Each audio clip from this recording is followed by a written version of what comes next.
Moi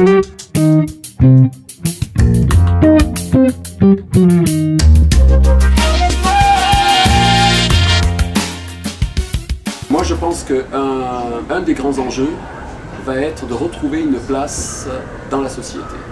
Comme vous savez, la vie est un cycle et il est peut-être temps de revenir au cycle zéro qui est qu'est-ce que j'offre, qu'est-ce que je propose, est-ce que ça donne envie, est-ce que émotionnellement ça parle au client final et pas simplement rationnellement.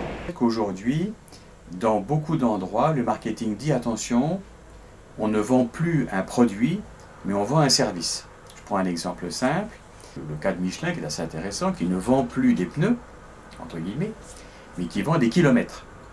Ce qui me semble important, c'est ce qu'on appelle le marketing prédictif. Au lieu d'avoir un marketing du rétroviseur qui soit de dire bon bah, puisqu'ils se sont comportés comme ça, on va leur faire un produit ou quelque chose qui correspond en fait au passé.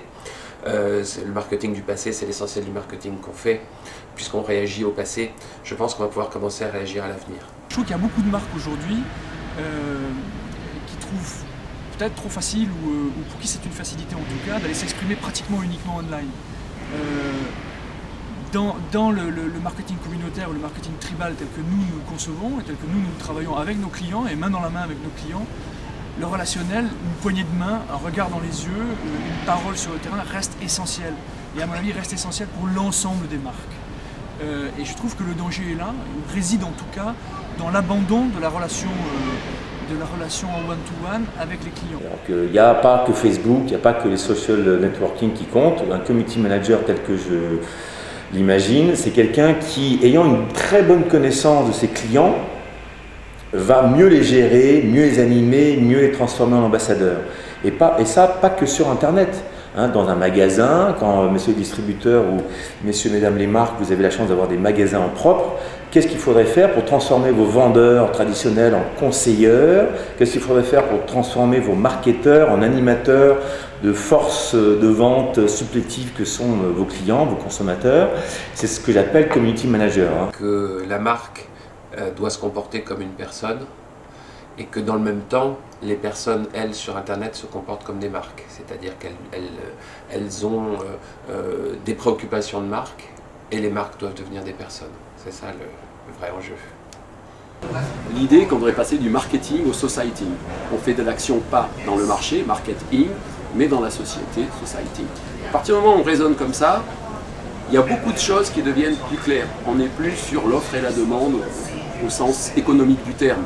On est plus sur un rapport sociologique entre l'entreprise et son environnement.